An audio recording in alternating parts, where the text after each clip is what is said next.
How long does it take you to win a game of Civilization 6? Through my investigative research across the catacombs ruled by CP Caesars, I've come to realize that answer to be 5 hours. So today on Civ Lifer's Masochistic Adventures, we'll be answering the beyond reasonable question, can you beat every Civ 6 victory type before the half-life of Neptunium elapses? The rules of this ball-busting experience are simple. I have to beat all victory types on Syrian Child difficulty in less than 5 hours with 2 major restrictions. Will I survive the Macedonians' relentless onslaught? Can I win in less time than a college lecture? Well, smash that like button like you were an autistic sexual at a Reddit meetup and sit back and relax as my suffering is forcibly processed by your thalamocortical complex. But what victory type do we gun for, no American? We need a treacherous win condition that puts the just one more turn in the employment termination. And I have come to a mathematically correct answer, the science victory. But there is a more important reason for choosing a science victory. You see, all 5 win conditions need to average about 1 hour. And as you can imagine, something akin to using the skulls of your enemies as a live, laugh, love mug is significantly simpler than coming to an acceptable compromise with said enemies. And for a victory as protracted as clicking next turn 300 times, there is an acceptable upper limit that, if we can't hit, would render this entire challenge the victim of an Italian mob and dead in the water. And that limit is 1.5 hours. And to meet those lofty benchmarks, we need an optimal civilization. While Korea would be up to the challenge, the masochism just wouldn't hit the same. So by far the best leader under these constraints is Frederick of the HRE with 2 key abilities. But despite these challenges, I have a perfect plan, one that will need to be followed to the letter. The Maginot Plan, divided into 3 pivotal steps. And the first of those is simple: saturate a large map with few civs and plenty of city-states. But would this plan work? Or will the procedural generation prove the hunting rifle to my furry? We settle the capital of Aachen and send our cannon fodder to discover our fate, knowing full well they will not make a return. The first sentient life form we discover is the city-state of Vilnius, as my strategy seems to be paying dividends, even gifting me a nearby tribal village which rewards...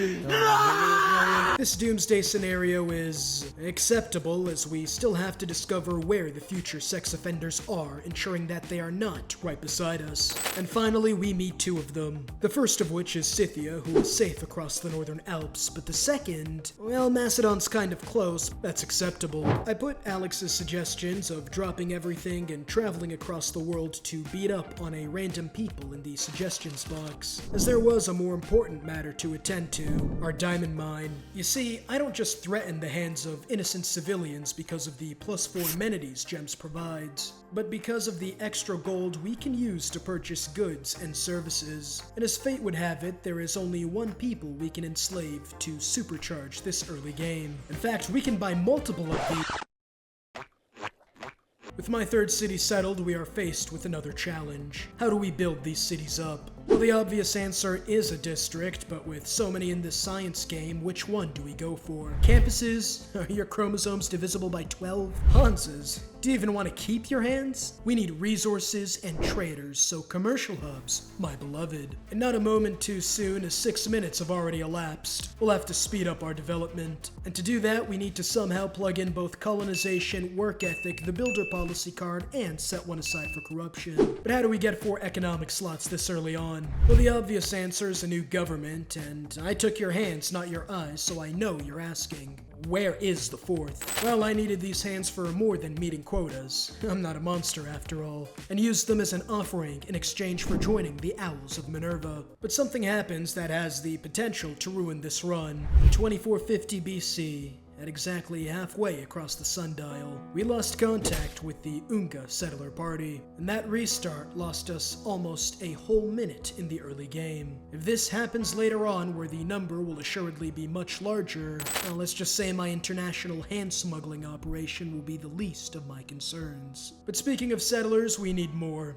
We can get more with gold. And call me a Nigerian woman, cause I know how to get bread. We use the money in our reserves to purchase an indentured servant with no possibility of release, but instead of sending them to the diamond mines, now then, what are you thinking? There's reduced ROI to think of. No, they will be sent to breed horses, who will be traded to... Yeah, do I want to give the serial killer the machete or the Viagra? We decide Alex is the more profitable venture, so we meet in his city of Alexandria. That narrows it down. Hey, what are you doing with that settler? If we don't find a way to stop that, we are going to be left vulnerable. And not because I decided to give the serial killer both. But there is no way I can stop him in light of his legalized snuggle struggler. It's so Jover. Despite this setback, the first step of our plan was a success. We have settlers coming in, along with great merchants as well. All in about 15 minutes, faster than even I expected. And with the flawlessness of my Maginot plan, I don't have to make any changes. Even with the warlike Alexander on my doorstep and more red flags than a Soviet parade. No,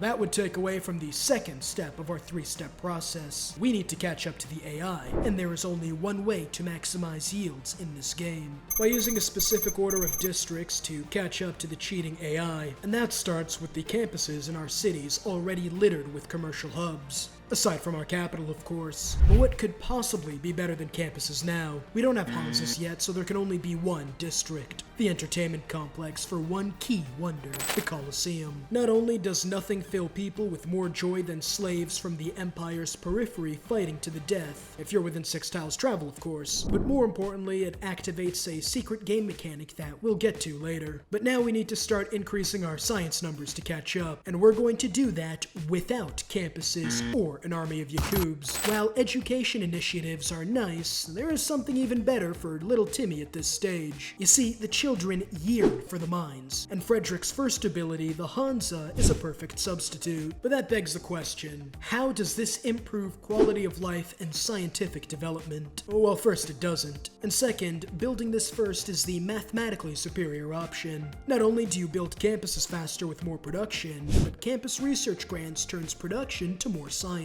And during this period of development, a certain cognitively disabled leader makes a decision that will change the course of the entire world forever. I kind of want to take Auckland.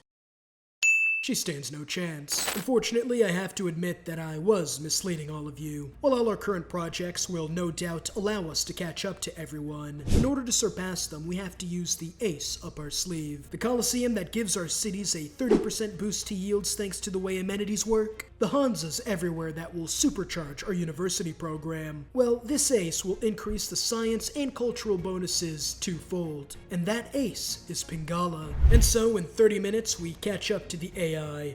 Scientifically, we may be a nation of ace debaters, but the second anyone in the 10th percentile of testosterone or above walks in, we are getting the lawn chair treatment. But no, my plan will give us eternal salvation. We can afford no revisions. With all our base yields now built up, we are still at a disadvantage thanks to the deity buffs. Fortunately, my plan has accounted for this, specifically the third step of our pivotal 3-step process in Operation Victorian Finish. The first step in Victorian Finish requires a change to our government, specifically the addition of another economic card, natural philosophy, and hopefully our great admiral will discover more lands to trade with in another possible continent. But the reason we couldn't replace natural philosophy with the builder policy card is our current need for them, which we will need for industrialization to build coal.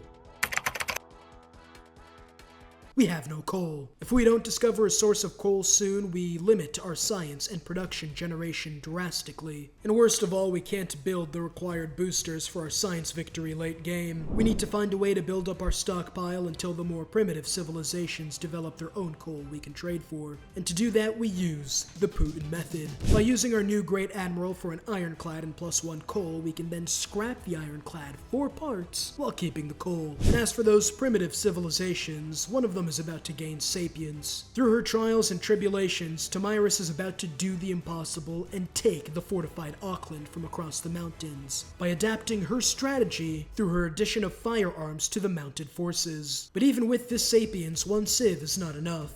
For a more permanent solution to our coal crisis and a way to sustain our +5 amenities, we need to discover more civs. And thankfully our admiral who set sail long ago suffered through his perilous journey and came out a stronger man than he could have ever imagined. And the reward at the end of his journey? Meeting 2 of the 3 civs, enough to trade for all the luxuries and coal we would ever need. With our supply lines secure, 41 minutes into the game, my plan has been followed to perfection and we are prepared for the final push. What about our sexual especially aggressive neighbors. Well, despite our adaptations, her base strategy of attacking a city from across a mountain was, after a 1,000-year siege, predictably thwarted. So we only have to worry about the meth head. But before we can build a competent military, there is still one district we need. And for that, we use Germany's second ability to add another district to our cities. But with commercial hubs, campuses, Hanzas, and some entertainment complexes, what more districts could we need? The answer is simple. We need communism. And to get that, we need the culture found in theater squares. And while I went full steam ahead with my planned districts, the impossible happened. Tomyris learned that it is significantly easier to take a city when you give shell shock to all its inhabitants, finally taking her prize of Auckland. But as for us, with everyone at 5 amenities and all the coal we would ever need, it is time for the last 2 pieces of this puzzle. The first is simple. Through the mausoleum, we gain enough air score for Heartbeat of Steam. That's nice.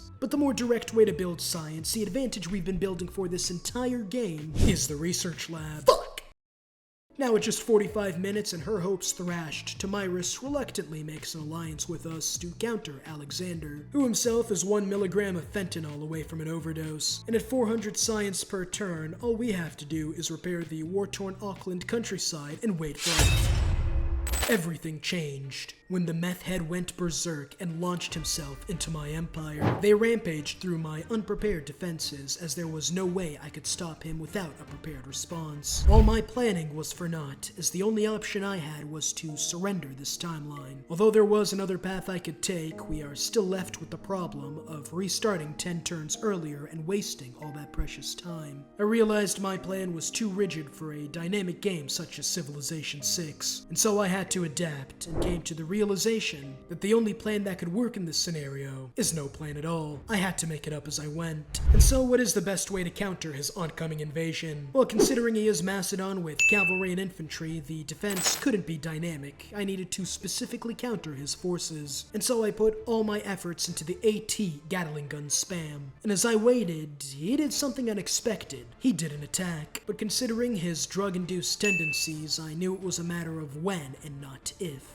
But for now, we have to wheel back to our original plan, and with rocketry discovered, one deficiency made victory still far from guaranteed. While I could build spaceports in record time, it would all be for naught if we don't have any aluminum. The resources we need to build our late-game space boosters, and after researching the technology, my trembling hands select search and yes! 2 sources. That's more than enough.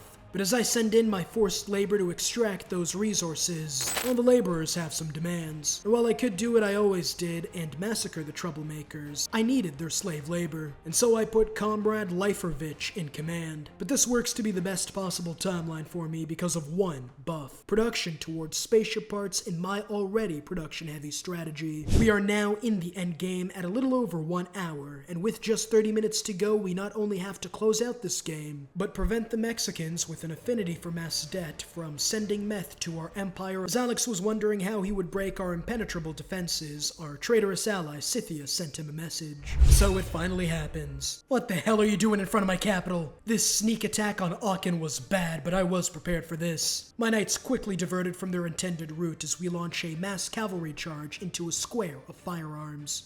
That went surprisingly well, preventing a blitz on my capital. And after that, due in part to my preemptive plans of defense spending, the only problem we had left was their bombards, which could ruin my defenses. And while my cavalry charge was able to scatter one, their own AT squads moved into position, preventing me from delivering the killing blow. But that was okay, as during this time while they were distracted, we wiped out their advance force, making their bombards now useless. And after halting their advance, there was only one thing left to do: the counterattack. With Vilnius' support in the east arriving, and the spirit of Nazi Germany entering my soul when I constructed the first tank, the Greeks were Greeked. And thanks to my new battleship and superior technology, we were able to restore the integrity of our borders. But he keeps trying, and despite countering his strategy, he fails to adapt and change his ways, as the meth mortal finally bows to the crack god. The moral of the story? Do crack, not meth. And with the exoplanet expedition, there is no one close to beating us today. But the question is still, how fast can I win this game? The answer, 1 hour and 23 minutes, as the victory screen pops up and our trial is over.